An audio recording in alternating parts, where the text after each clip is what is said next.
La palabra juicio está ligada a la palabra justicia. Y es por eso que todo aquel que se siente culpable, la palabra que más teme es la palabra juicio. La Biblia enseña que toda la humanidad va a pasar por un juicio. Y aquí surgen algunas preguntas. ¿Cómo podré pasar yo por el juicio si soy un pecador, por lo tanto soy culpable? Si el juicio da una sentencia, una condenación o liberación, ¿quién nos podrá defender? Además, en este juicio hay un acusador, hay testigos, hay un código. Bienvenido. Está comenzando Biblia Fácil, tu programa de estudio bíblico semanal, y yo estoy una vez más aquí con la palabra de Dios para poder, una vez más, juntos profundizar en aquellas maravillosas enseñanzas que Jesús nos dejó. Hoy hablaremos aquello que Jesús enseñó respecto al juicio, sobre el juicio. El juicio es un tema bíblico, sin embargo, es un tema impopular. ¿Por qué impopular? Muchos tienen temor ver el juicio en la Biblia, otros prefieren no tocar ese tema porque probablemente no comprenden bien el tema del juicio. Sin embargo, el juicio no es para que nosotros podamos tener miedo. ¿Sabes por qué? Porque nuestro abogado jamás ha perdido algún juicio. Nuestro abogado nos va a defender. Es decir, para todo cristiano, el juicio no significa condenación. Para todo buen cristiano, el juicio significa buena noticia, buena esperanza.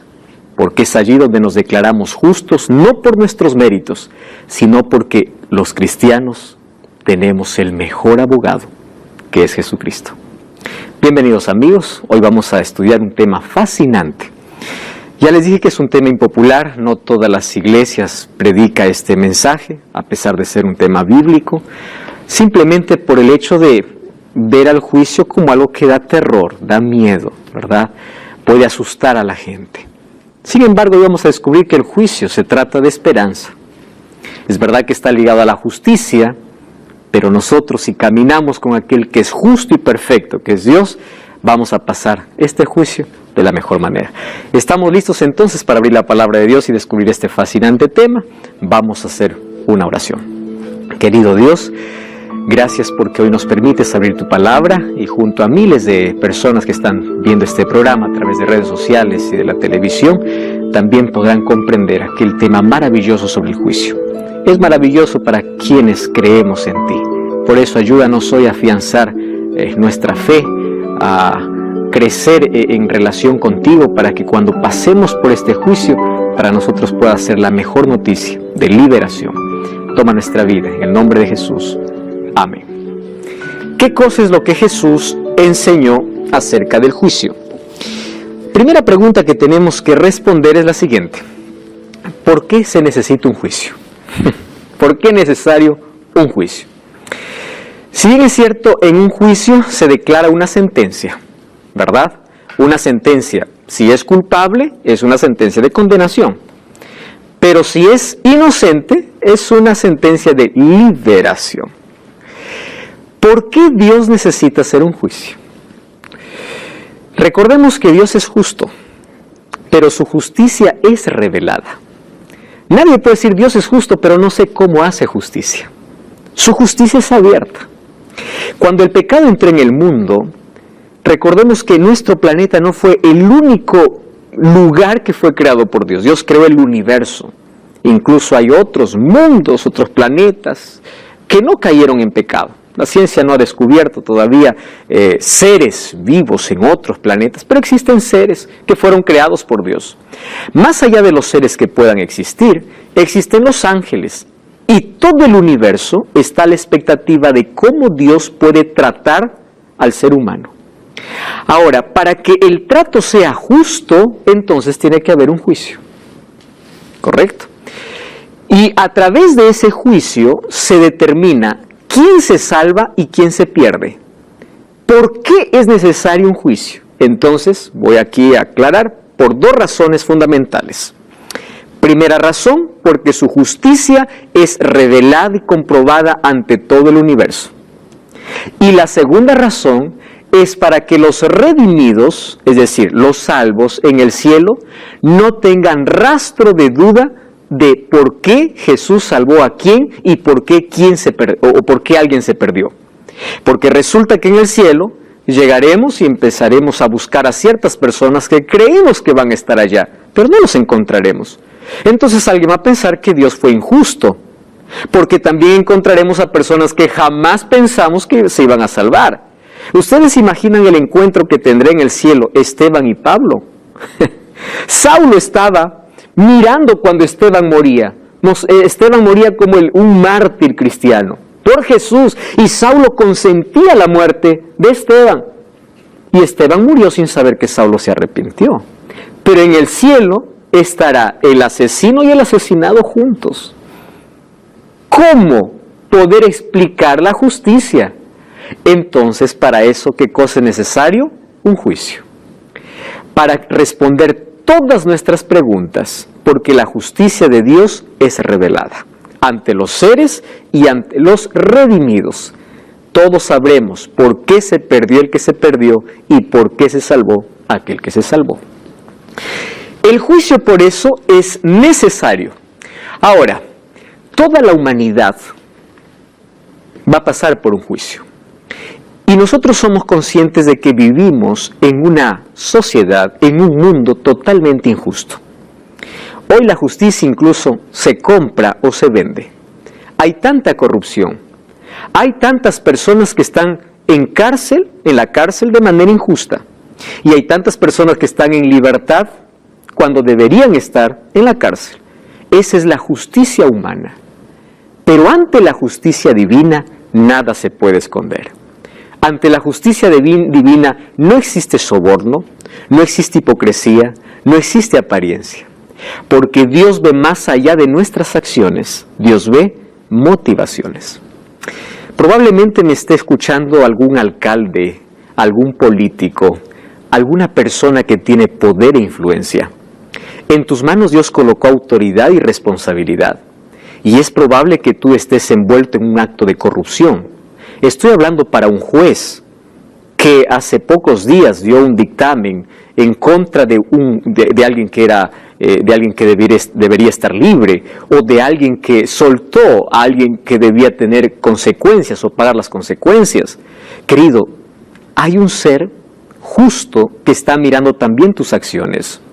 Y quiero que sepas que tú un día serás juzgado por todo aquello que estás haciendo. Hay gente que violenta a los demás, hay gente que es injusta con los demás, que desprecia a los demás, que quita el pan de los demás. Dios está juzgando, los ángeles están tomando nota de cada acción y Dios conoce incluso tu motivación. Por eso, si tú estás haciendo eso, para de hacer eso, porque un día, por todo aquello que haces, aun cuando nadie te ve y aun cuando pienses que nadie te descubre, Dios te está viendo. Y un día tú y yo pasaremos por un juicio. Toda la humanidad pasará por un juicio. Ahora fíjense una cosa, Mateo 11, 21 y 22, Jesús mismo declara que pasaremos por un juicio. Allí Jesús dice, ¡ay de ti, Corazín! Es impresionante cómo aquí Jesús empieza a hablar sobre dos ciudades. Corazín es una ciudad y ¡ay de ti, Betsaida! Si en Tiro y en Sidón se hubieran hecho los milagros que han sido hechos en vosotras, hace tiempo que se hubieran arrepentido en cilicio y en ceniza. Por tanto, en el día del juicio será más tolerable el castigo para Tiro y para Sidón que para vosotros. Esto ya hablamos un poco en el programa anterior, de que el castigo será gradual, ¿correcto? De acuerdo a las oportunidades que el ser humano desperdició o la maldad que practicó. Sin embargo, Jesús dice, habrá un juicio. Y en el día del juicio, ustedes tendrán mayor castigo que las otras. ¿Por qué? Porque ustedes tuvieron la oportunidad de tenerme a mí. Yo hice milagros y ustedes me rechazaron. Ustedes perdieron la mayor oportunidad. Si estos milagros que ustedes vieron se hubiese hecho en esas ciudades, ellos se hubiesen arrepentido. Entonces, en el día del juicio, el castigo para ustedes será mayor. Jesús está hablando entonces aquí ¿de qué? De un juicio. Maribel. las personas, en la Biblia comenta que hay un libro de la vida, que las personas que le reciben a Jesús, igual van a pasar por el juicio o ya no. Muchas gracias. Esa pregunta voy a responder ahora mismo cuando veamos que hay 3 fases de juicio. Pero voy a responder aquella pregunta. Gracias por hacerla. Ahora fíjense, Jesús dice que hay un juicio. El asunto es lo siguiente. Cuando nosotros somos acusados por alguna cosa y vamos a un juicio, va a depender de 2 cosas para poder ganar ese juicio. Número 1, de nuestra inocencia, ¿verdad?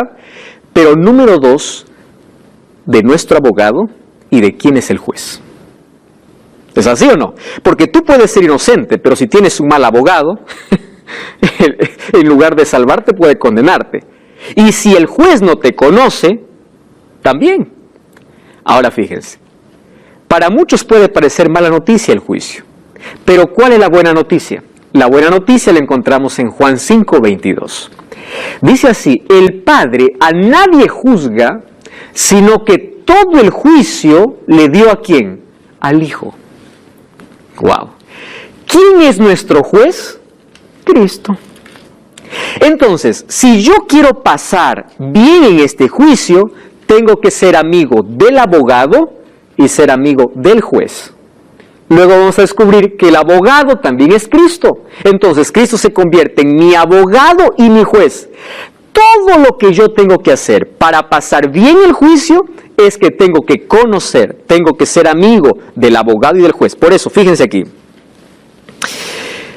Juan 17:3 dice: la vida eterna consiste en que te conozcan a ti, como el único Dios, y a Jesucristo. Quien conoce a Jesús, su vida va cambiando. Va transformando su carácter y va colocando su vida en armonía con la voluntad de Dios. Cuando pasa por el juicio, quien se presenta no es la persona sola. ¿Con quién se presenta? Con el abogado. Y el abogado le defiende. ¿Correcto? Entonces, en el juicio, cuando tú pasas con el abogado, que es Cristo, tú pasas limpio. No por lo que tú has hecho o no hayas hecho, sino porque los méritos de tu abogado, de aquel que te defiende, dice: yo garantizo. Yo le garantizo. ¿Y por qué Jesús podría garantizarnos? Porque nosotros tenemos una comunión, una relación con Él. Entienden que en el asunto de juicio es cuánta comunión tengamos con Dios, cuánta relación tengamos con Jesús. Hay 2 maneras de presentarnos al juicio. La primera manera es: yo estoy aquí. ¿Quién eres? Fulano de tal. ¿Qué cosas has hecho? Bueno, yo hice buenas obras, hice una ONG, hice tanto bien. Tus mejores obras no alcanzan para pasar este juicio. Pero si tú te presentas con Jesús, Jesús dice: es verdad que Él peca, pero Él me pide perdón. Es verdad que Él comete faltas, pero Él camina conmigo. Mi justicia lo paso a Él. Entonces, los 2 pasamos. ¿Entienden? O sea, por eso es que para un cristiano, el juicio no es un tema de miedo. Es un tema de esperanza. Es más, debemos pasar por el juicio. Y queremos pasar. Miren, Jesús en Mateo 25 contó una parábola. Dice: a los de la derecha llamó cabritos y a los de su izquierda llamó ovejas. A las ovejas les dirá una cosa y los cabritos otra cosa. En una parábola que él contó. ¿Por qué ovejas? Miren, el libro de San Juan capítulo 10 dice: mis ovejas oyen mi voz. Interesante. Somos ovejas porque escuchamos la voz del pastor, reconocemos la voz del pastor. Y aquel que reconoce la voz del pastor y dice: y me siguen, porque escuchan mi voz y me siguen. Aquel que escucha la voz de Dios, aquel que sigue a Dios, que camina con Dios, no debe tener miedo a nada. Porque quien le defiende, ¿quién es? Es Cristo. Entonces, Jesús dice en Juan 5:24: el que oye mi palabra y cree en el que me envió, tiene vida eterna. ¡Wow! ¡Qué promesa! No vendrá condenación porque ha pasado de muerte a vida. Entonces, ¿qué cosa está diciendo aquí Jesús? El que oye mi palabra y cree en mí, si pasa por el juicio, ¿qué cosa no tendrá? Condenación. Romanos 8:1 dice que ninguna condenación hay para los que están en Cristo. Ojo, primero escucho la palabra, creo, acepto a Jesús ¿Y qué cosa es estar en Cristo? Camino con Él. ¿Entienden el proceso? Escuchan la palabra, creen o aceptan a Jesús y caminan con Él. Por eso Romanos 8:1 dice, aquel que está en Cristo, ninguna condenación hay para los que están en Cristo. Se refugian en Él, caminan con Él. Eso es cristianismo auténtico. Relación diaria con Dios. Muy bien, ¿cuántos deberán enfrentar el juicio? Miren 2 Corintios 5:10. El apóstol Pablo dice, es necesario que todos nosotros comparezcamos ante el tribunal de Cristo para que cada uno reciba según lo que haya hecho mientras estaba en el cuerpo, sea bueno o sea malo. Es decir, mientras estaba vivo, ¿correcto? Porque cuando uno muere, el destino se definió según tus obras mientras tú estabas vivo, sea bueno o sea malo. Es necesario que todos comparezcamos ante el juicio. Ya les dije por qué era necesario el juicio, pero aquí hay otro detalle que yo quiero agregar. Fíjense, para los creyentes el juicio es sinónimo de esperanza. Es más, nosotros tenemos que anhelar pasar por el juicio. Y hoy toda la humanidad ya está pasando por un juicio. ¿Cuándo comenzó? En breve, ahora lo veremos. ¿Correcto? Porque el juicio en sí es en favor de los creyentes, a favor de aquellos que creen. Todo ser humano entonces va a pasar por un juicio, ¿correcto? Ahora, vamos a otro asunto. ¿Por qué cosas las personas serán juzgadas?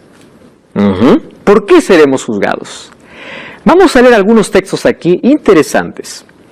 Eclesiastés capítulo 12, versículo 13 y versículo 14. ¿Puedo leer, Maribel? Eclesiastés 12, 13 y 14.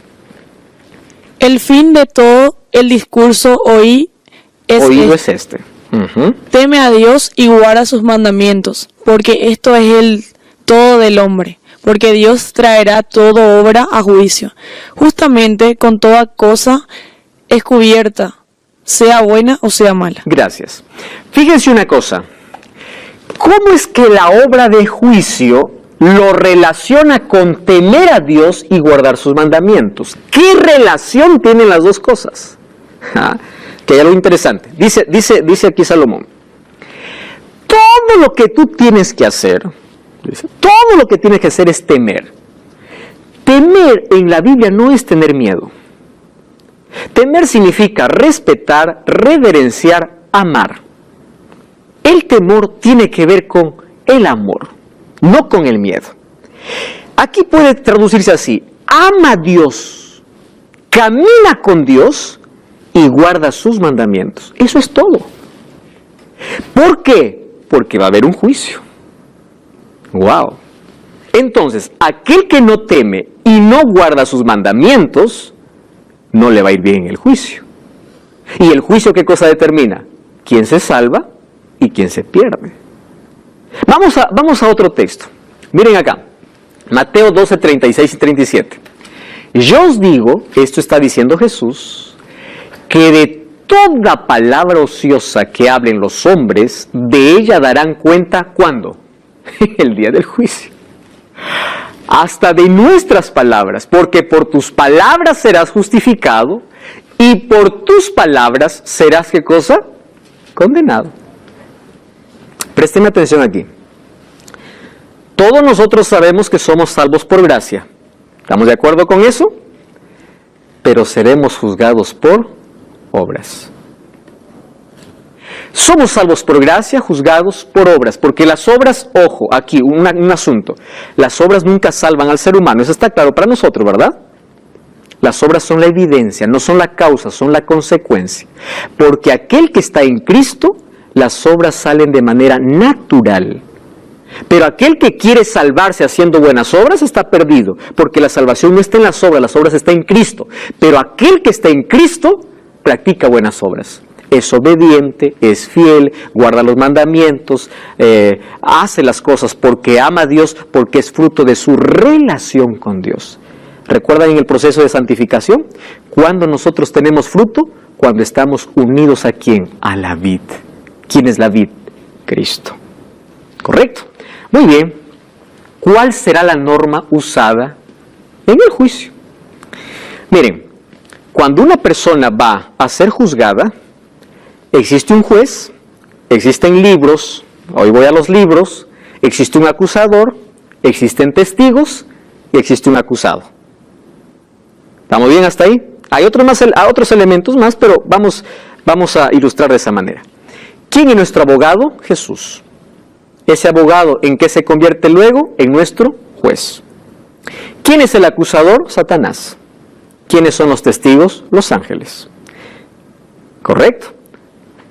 Pero todo juicio necesita una ley, ¿o no? A ver, ¿cómo yo te voy a condenar si no hay una ley que dice que tú has faltado a la ley para condenarte? ¿Quién es el que coloca la sentencia? La ley. Entonces, el juez todo lo que hace es verificar si aquel acusado faltó a la ley, porque si no faltó a la ley es una acusación falsa. Entonces estás libre. ¿Por qué? Porque la ley no te condena. ¿Están de acuerdo conmigo? Si no existe una ley, no existe juicio. Porque nadie puede decir, a ver, a mí me parece que, bueno, está bien, libre. No, tú estás condenado porque hoy amanecí mal y estoy de rabia. No, todo está estipulado bajo una ley. Y es la ley quien te dice, tú has faltado a la ley, esa es la consecuencia. ¿Correcto? Ahora, en el juicio divino existe una ley. Eclesiastés 12:13 dice, guarda los mandamientos y teme a Dios porque es todo del hombre. Sin embargo, vamos al libro de Santiago capítulo 1 versículo 25. Miren lo que dice Santiago 1:25 y luego Santiago 2:10 al 12. ¿Está bien? Por favor, Wilfrido. Santiago 1:25, la primera parte. Mas el que mira atentamente en la perfecta ley, la de la libertad, y persevera en ella, no siendo oidor olvidadizo, sino hacedor de la obra, éste será bienaventurado en lo que hace. Muy bien. Wilfrido, ¿cómo se llama la ley? La de la libertad. Gracias. Lo resalté justo eso porque eso me interesa. ¿Por qué es necesario entonces mirar a la expresión, el adjetivo que coloca la ley? ¿Qué cosa es la ley? Perfecta. ¿Por qué es necesario? Porque aquel que mira, y no solo mira, sino que persevera en ella, no se olvida, sino hace, este es feliz. Bueno, yo soy feliz mirando, pero ¿por qué soy feliz? La respuesta está en el capítulo 2, versículo 10 al 2. ¿Puedes continuar leyendo, por favor? Porque cualquiera que guardare toda la ley, pero ofendiere en un punto, se hace culpable de todos. Continúa. Porque el que dijo, no cometerás adulterio, también ha dicho, no matarás. Ahora bien, si no cometes adulterio, pero matas, ya te has hecho transgresor de la ley. Así hablad y así haced, como los que habéis de ser juzgado por la ley de la libertad. Gracias. Amigos, el apóstol Santiago es tan claro. Dice así, todos vamos a ser juzgados, ¿correcto? Pero en este juicio, ¿qué cosa hay? Una ley. ¿Cómo se llama esa ley? De la libertad. Pues la ley de la libertad es el amor. Por supuesto que la ley está basada en el amor. Pero para que nadie tenga duda de qué ley se está hablando, es la ley de Éxodo 20. Incluso él toma 2 mandamientos, no matarás y no cometerás adulterio, para que nadie dude. Entonces, ¿de dónde nace la idea? Que la ley fue abolida en la cruz, que hoy ya no necesitamos ley. Por la ley seremos juzgados. ¿De qué ley está hablando Santiago? Miren, vamos a Éxodo capítulo 20. Versículo 13 dice, no matarás. Versículo 14 dice, no cometerás adulterio. El apóstol Santiago está tomando 2 mandamientos de toda la ley, ¿correcto? No es otra ley de la cual está hablando. Algunos dicen, no, esta ley nos esclaviza, esta ley es una carga. ¿Qué cosa dice Santiago? Esta ley nos liberta. Porque aquel que esté en armonía con la ley no va a ser condenado. ¿Por qué no va a ser condenado? Porque la ley es el reflejo del carácter de Dios y aquel que esté en armonía con la ley de Dios no va a ser condenado porque en su corazón hay amor. La ley refleja el amor. Amor a Dios y amor al prójimo. Ah, no, pastor, la ley ya fue. Queridos, aquel que dice la ley fue para el antiguo, la ley fue para el judío, la ley ya no existe más, tiene que leer lo que dice Santiago. Santiago escribe su carta muchos años después de la resurrección de Cristo. Y él dice, seremos juzgados por esta ley. Y está tomando la ley eterna, la ley escrita por el dedo de Dios. La ley escrita en Éxodo capítulo 20. Y otra cosa, dice así, aquel que guarde toda la ley pero ofende en un punto, quiere decir, miren lo que dice Santiago, aquella ley, que es la ley de la libertad, tienen que guardarla, ¿qué cosa? Toda. Y para que nadie confunda de qué ley estoy hablando, voy a tomar 2 mandamientos de esa ley. No matarás y no cometerás adulterio. Porque por esa ley seremos juzgados. Querido, la ley no es una carga, la ley no es un yugo, la ley es un cerco protector. La ley son principios de felicidad que Dios dio para que el ser humano no pueda caer en esclavitud. Y aquel que camina en armonía con Dios, Él lo coloca en armonía con su ley. Por una razón, porque su ley está basada en el amor. Los 4 primeros mandamientos tienen que ver con tu amor a Dios. Y los 6 últimos mandamientos tienen que ver con tu amor al prójimo.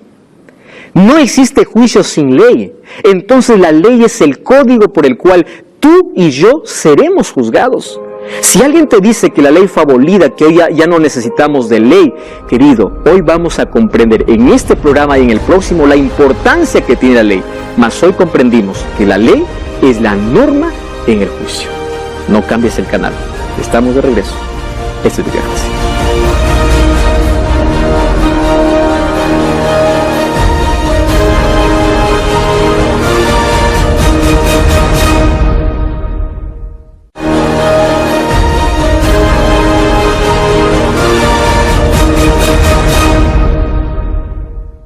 Estamos de regreso, esto es Biblia Fácil, ya sabes que puedes adquirir todo este contenido totalmente gratis a través del curso bíblico Enseñanzas de Jesús.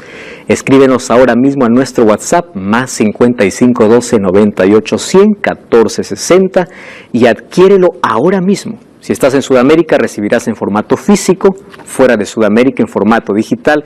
Es un curso a todo color, donde están todas las enseñanzas que estamos aquí conociendo a través del estudio de la Biblia. Solicítalo ahora mismo, ahí ya tienes nuestro número de WhatsApp. Estamos hablando acerca del juicio, y ya vimos que en ese juicio tenemos un abogado, un juez, hay un acusador, hay testigos, pero también hay un código. Nadie te puede declarar culpable, ojo con lo que estoy diciendo, nadie te puede declarar culpable si no hay una ley que te diga que eso es malo. Por ejemplo, yo voy dirigiendo y no veo semáforo, y yo paso de frente porque no hay una ley. Para mí el semáforo es una ley que me puede decir avanza, detente, correcto. Pero si no hay semáforo, nadie me condena por eso. ¿Cuándo hay una condenación? Cuando yo me paso el semáforo cuando está en rojo. El semáforo, el rojo me dice que tengo que parar y yo paso. Entonces yo tengo una multa. ¿Por qué tengo una multa? Porque la ley estipula que yo, cuando estoy conduciendo, cuando el semáforo está en rojo, tengo que parar. Entonces, cuando alguien me dice, tienes que parar porque pasaste la calle, ¿qué tengo que parar? ¿Qué tengo que parar? ¿Hay algo que me dice pare? No. Entonces, ¿cómo me juzgas si no hay ley? ¿Están comprendiendo, no? La ley funciona como norma en el juicio. ¿Por qué? Porque Dios muestra su justicia diciendo, tú no te salvas por esto. Ahora, la ley nos salva. Somos salvos por la gracia de Cristo. Pero ¿cuál es el asunto de la ley? Es la evidencia de que yo camino con Dios, de que mi vida esté en armonía con Dios. Por eso es que la ley es llamada ley de la libertad. Dios no esclaviza, Dios liberta. Y piensen conmigo un momento. Aquel que observa la ley es libre. Honra a tu padre y a tu madre, no mates, no cometas adulterio. ¿Cuántos problemas se hubiesen evitado por observar la ley? Entonces, la ley de Dios es una ley de amor, basada en el amor. Es para no caer en la esclavitud del pecado. Es para nuestro bien. Y aunque parece negativa porque comienza con no, detrás de cada no hay un sí de parte de Dios para protegernos. Por eso es que cuando dice somos juzgados por las obras, es cuánto nuestra vida está en armonía con su ley. Porque obras son fe, obediencia, lealtad a Dios. ¿Y cómo demuestro? ¿Cómo lo hago público? ¿Cuáles son esas obras? Esas obras es cuando mi vida está de acuerdo a la ley divina. Soy salvo por la gracia de Dios, pero soy juzgado por obras. Ahora fíjense, la ley de Dios entonces será la norma de juicio. La ley no puede salvar, correcto, pero la ley es la norma de juicio. Es a través de ella que yo conozco el pecado. ¿Cómo yo sé que lo que estoy haciendo es malo? La ley lo dice. Entonces, la ley me puede condenar. ¿Cuándo me condena la ley? Cuando yo rompo la ley. Pero cuando yo no rompo la ley, yo no tengo ningún problema con la ley. Es más, la ley me protege. ¿Comprenden? ¿Para quién entonces la ley es allí una carga tan pesada? Para aquel que le gusta transgredir la ley. Pero para aquel que vive en armonía, no tiene ningún problema. ¿Correcto? El apóstol Pablo dice, el fin de la ley es Cristo. ¿Saben qué significa eso? La finalidad de la ley es Cristo. El objetivo de la ley es Cristo. Porque la ley no fue colocada para salvar. La ley fue colocada para mostrar el pecado. La ley fue colocada para decirte, tú cometiste una falta, pero yo no te salvo. Quien te salva, ¿quién es? Es Cristo. En el próximo programa vamos a hablar detenidamente sobre la ley de Dios. No tiene la función de salvar, pero sí tiene la función de decirnos qué es pecado. Y que nosotros tenemos que cuidarnos de ello porque vamos a ser, ¿qué cosa? Juzgados. Y ese juicio será en base a esa norma, que es la ley de Dios. Muy bien. Por eso se llama la ley de la libertad. El pecado esclaviza, pero la ley nos liberta, la ley nos protege. ¿Correcto? Existen 3 fases de juicio. 3 fases, ¿correcto? La primera fase de juicio se llama juicio investigador o juicio preadvenimiento. ¿Por qué preadvenimiento? Porque ocurre antes de la venida de Jesús. Presten atención aquí. ¿Por qué se necesita un juicio antes de la venida de Jesús? Porque en este juicio se determina cuando Jesús viene, quién resucita y quién no. ¿Se acuerdan de las 2 resurrecciones? En este juicio se determina entonces quién se va y quién se queda. ¿Cómo Dios muestra su justicia para salvar a alguien y condenar a otro? Primero pasando por un juicio. Ese juicio se llama preadvenimiento. Otra cosa que tienen que comprender, en esta primera fase de juicio no entra toda la humanidad. Pero tú puedes decir, ¿acaso no toda la humanidad será juzgada? Es verdad. Pero en esta primera fase de juicio, ¿sabes quiénes entran? Solo aquellos que dicen creer en Jesús. ¿Por qué? Juan 3:16 dice, para que todo aquel que en él crea no se pierda, mas tenga vida eterna. Pero si vas al versículo 18 dice, el que no cree ya fue condenado. Entonces, aquel que dice yo acepto a Jesús y yo creo en Jesús, pasa por la primera fase de juicio. ¿Por qué pasa por la primera fase de juicio? Para comprobar si aquel que dice ser cristiano es. ¿Comprenden? Porque no todo aquel que me dice Señor, Señor entrará en el reino de los cielos, dijo Jesús. Entonces, yo acepto a Jesús, yo amo a Jesús, ya estoy salvo. Espera un momento. Tú pasas por un juicio para comprobar si realmente has entregado tu vida y caminas con Jesús. Entonces, ¿quiénes entran en esta primera fase? Todo aquel que dice creer en Jesús, para comprobar a través de sus obras si su vida está en armonía con Dios. Si realmente fue salvo por la gracia, su vida va a estar transformada y va a estar colocada en armonía con la voluntad de Dios. En la primera fase de juicio pasa todo aquel que dice creer en Jesús, para definir quién de aquel que dice que cree realmente cree. ¿Comprenden esto? No pasa toda la humanidad. ¿Pero por qué no? Porque la Biblia dice, aquel que no cree ya no necesita pasar por un juicio. ¿Por qué no necesita? Porque ya él mismo eligió ser condenado. No es que Dios le condenó. Él solo eligió ser condenado al no creer en Jesús. ¿Y cuándo inició este juicio? Daniel 7, 9 y 10 dice, estuve mirando hasta que fueron puestos tronos y se sentó un anciano de días. Anciano de días en profecía significa aquel que es sublime, aquel que tiene sabiduría. Y dice, cuyo vestido era blanco como nieve, el pelo de su cabeza como lana limpia, su trono como llama de fuego, las ruedas era como fuego ardiente, un río procedía, salía delante de él. Miren lo que dice, millares de millares le servían, millones de millones asistían, el juez se sentó. ¿De qué está hablando? De un juicio. Y los libros, ¿qué cosa fueron? abiertos. ¡Wow! ¿Cuándo entonces comenzó este juicio? ¿Cuándo comenzó este juicio? Cuando nosotros vamos a Daniel capítulo 8, vamos a encontrar la profecía más larga de toda la Biblia, que se llama la profecía de las 2300 tardes y mañanas. No sé si ustedes han escuchado acerca de esa profecía. Y yo voy a recomendar a mis amigos que están viendo este programa que puedan entrar en YouTube y puedan buscar Biblia Fácil Daniel. Yo aquí no voy a poder explicar con detalles esta profecía. Esto yo lo explico en 2 horas, en 2 programas, y aún así nos falta tiempo. Así que hoy solamente voy a mostrar algunos detalles de las 2300 tardes y mañanas. Dios le muestra a Daniel y dice, 2300 tardes y mañanas y el santuario será purificado. ¿Cuál era el santuario? Aquel santuario que Dios había mandado a Moisés a fabricar en la tierra. Solo que cuando Daniel recibe la visión, piensa que el santuario que va a ser purificado, ¿cuál es? Es el santuario terrenal. Solo que el santuario terrenal fue destruido. ¿Comprenden? Entonces Jesús estaba hablando de un santuario no terrenal, sino de un santuario celestial. Correcto. ¿Qué cosas se hacían en el santuario? Présteme atención aquí porque voy a explicar de manera tan breve. Todos los días se hacían sacrificios. El pecador llevaba un cordero perfecto y lo sacrificaba en el atrio, que era la parte externa del santuario.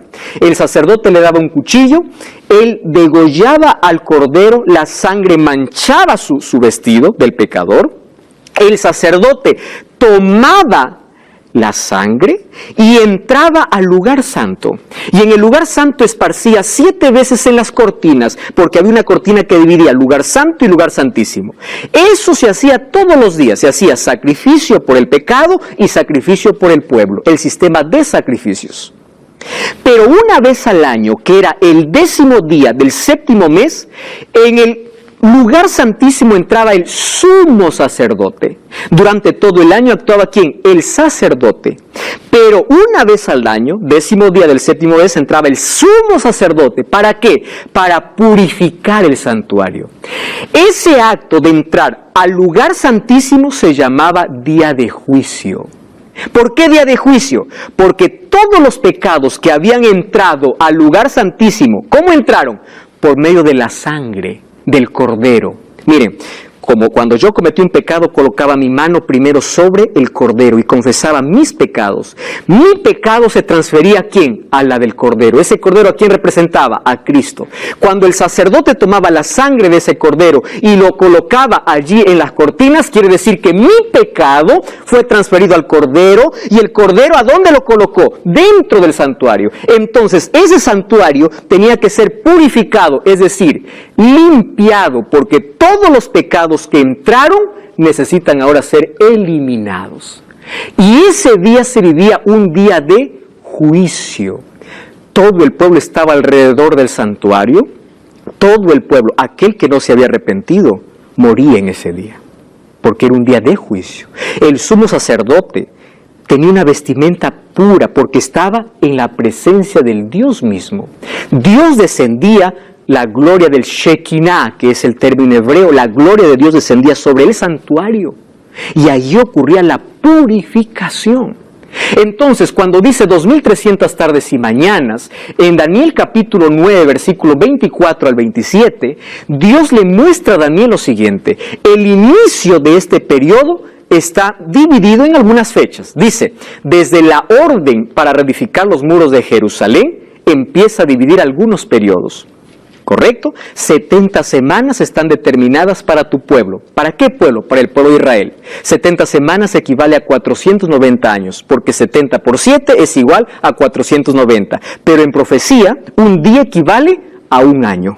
¿Correcto? Según Números 14:34 y según Ezequiel capítulo 4 versículo 6. Un día equivale a un año. 490 años de las 2300 fueron dedicadas solamente ¿para quién? Para el pueblo de Israel. Por eso cuando Jesús vino dijo, yo no he sido enviado sino a salvar a la casa de Israel. Israel estaba viviendo los últimos años de oportunidad. Y Jesús vino para salvarlos, pero ellos se resistieron. Ahora, en esas 70 semanas, ¿saben qué cosa ocurriría? La semana más importante, aparte de la reconstrucción de los muros de Jerusalén, era la última semana, que eran los 7 últimos años. Esos 7 últimos años comenzarían con el ungimiento del Mesías. El ungimiento del Mesías representa el bautismo de Jesús. Y Jesús ya estaba profetizado incluso 600 años antes cuándo sería su bautismo. Jesús se bautizó conforme a la profecía en el año 27. ¿Correcto? Y dice que después del ungimiento, dice que hará cesar el continuo sacrificio a la mitad de semana. ¿Qué significa hará cesar el continuo sacrificio?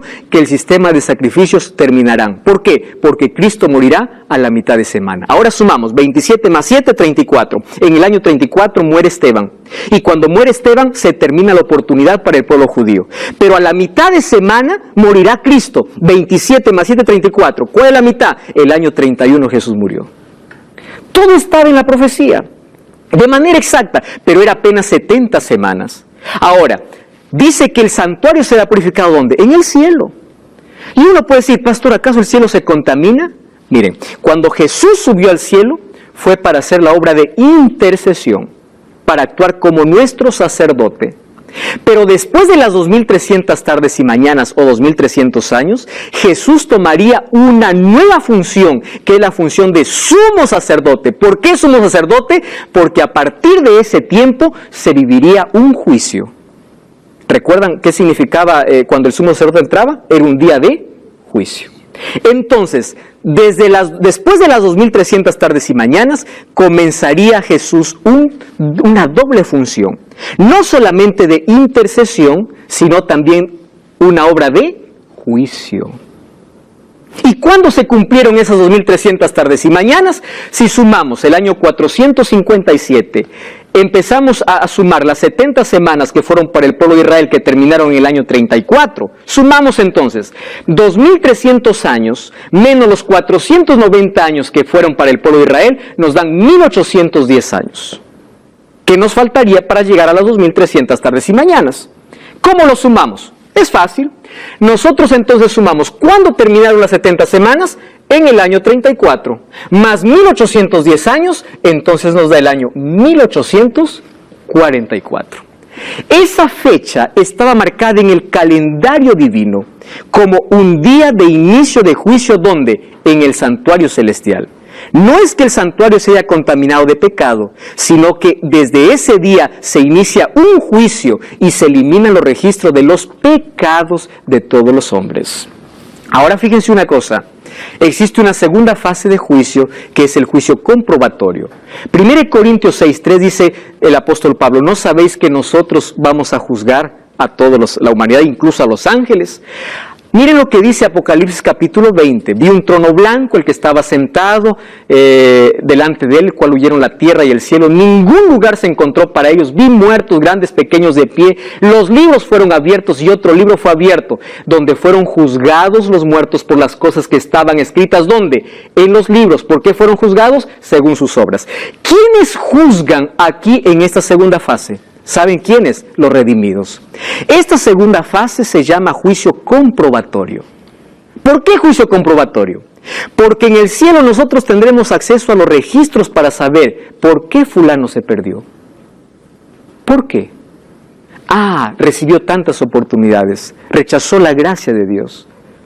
Entonces, la eternidad comenzará sin un rastro de duda. Este juicio no es para determinar quién se salva. Este juicio se llama comprobatorio porque solamente es para comprobar ¿qué cosa? La justicia divina. ¿Correcto? Nosotros ahora empezamos a juzgar ¿a quiénes? A los perdidos. Ahora existe una tercera fase del juicio. Juan 27 es un texto que ya hemos leído. Dice que Satanás es suelto de su prisión y luego se reúnen todos para atacar el campamento de los santos de la ciudad amada. Descendió fuego del cielo y los consumió. ¿Cómo se llama este juicio? El juicio ejecutivo. Es decir, donde se ejecuta la sentencia. Entonces, desde 1844, no sabemos hasta cuándo, nosotros todos pasamos por un juicio. Todos los días. Por eso la Biblia dice, cada mañana nuevas son tus misericordias. Cada día se renueva la gracia de Dios. Cuando nosotros morimos, sellamos nuestro destino. ¿Ustedes saben cuándo somos juzgados? Hoy. Estamos siendo juzgados todos los días. Y el día que nosotros vivimos separados de Dios, estamos condenados, aun cuando digamos que somos creyentes. Pero si hoy estoy perdido y digo, Señor, perdóname, y nuevamente me agarro del brazo poderoso de Jesús, estoy salvo. Y yo voy a pasar por el juicio todos los días, porque todos los días mis obras son juzgadas. Todos los días hay un enemigo que me acusa, pero todos los días tengo un abogado que me defiende, si es que yo lo busco. Por eso vida cristiana es una relación diaria. No es una relación de una vez por semana ir a la iglesia. Vida cristiana no tiene que ver con las cosas que yo haga para salvarme. Vida cristiana tiene que ver con cuánto tiempo dedico para relacionarme con Cristo. Por eso es que el juicio no es para dar miedo a la gente. Es solamente para invitar que las personas se agarren del brazo de Jesús. Segunda de Pedro 3:7 dice, los cielos y la tierra que existen ahora están reservados por la misma palabra para el día de juicio. Todas las cosas han de ser deshechas. ¿Cómo nosotros podemos andar en santa y piadosa manera de vivir, esperando y apresurando para la venida del día de Dios, en el cual los cielos serán encendidos, serán deshechos, todo será quemado? Pero nosotros esperamos, según sus promesas, cielo nuevo y tierra nueva. ¿Por qué? Porque en esa primera fase de juicio, nosotros nos aferramos del brazo poderoso de Jesús. Los cristianos no tenemos ningún motivo para poder tener miedo al juicio, por una sencilla razón. Porque aquel que hace de Jesús su abogado todos los días, está libre de condenación. Este es el juicio ejecutivo. Cuando la ciudad santa desciende del cielo, dice que los perdidos se levantan como la arena del mar. Y todos quieren hacer guerra, todos quieren conquistar la ciudad santa. Y es en ese momento que viene la ejecución o la tercera fase de juicio, donde serán quemados eternamente. Pero la palabra eterno significa eterno en consecuencias, porque nunca más tienen esperanza de volver a vivir. Es por eso que hoy es el día para decir a Jesús, Señor, yo quiero que tú seas mi abogado. Hoy las puertas del cielo están abiertas. Hoy Jesús es tu abogado. Pero un día ese mismo abogado será tu juez. Y Él te juzgará de acuerdo a un código que es su ley. Las obras no te salvan, lo que te salva es la relación que tengas con Jesús. Por eso hoy te invito a hacer de Jesús la mayor y la mejor experiencia diaria de tu vida. Camina con Jesús. Él es garantía de tu salvación. Coloca a Jesús en el primer lugar de tu vida.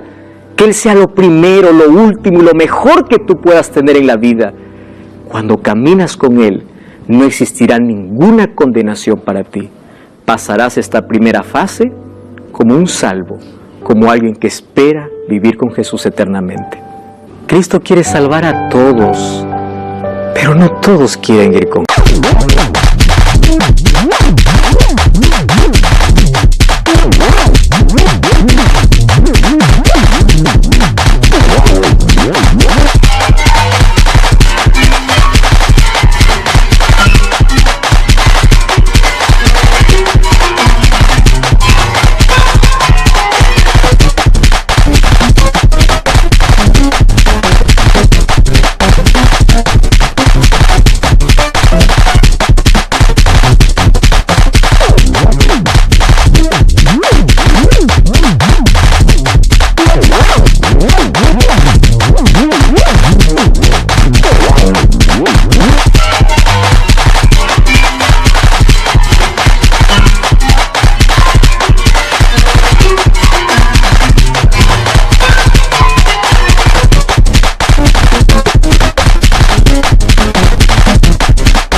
Déjame hacerte una pregunta.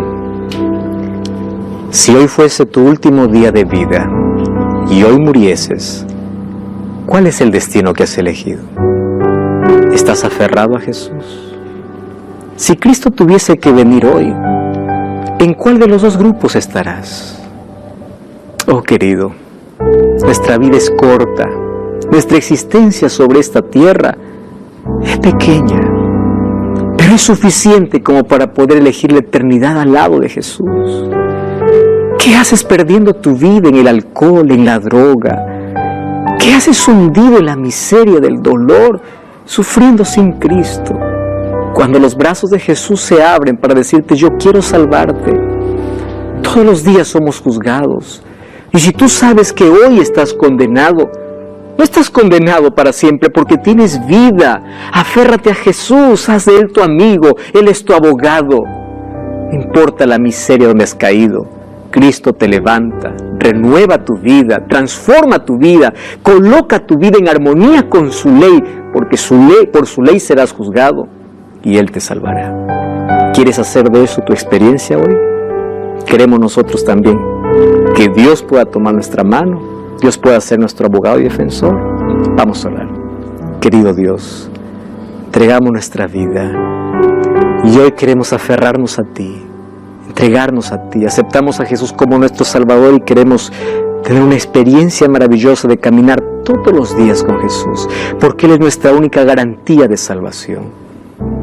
A partir de hoy, que cada día podamos renovar nuestro compromiso contigo y aceptar la gracia que nos das. En el nombre de Jesús. Amén. Gracias por acompañarme en este programa. Te espero la próxima semana con Biblia en mano, aquí en Biblia Fácil.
Amén.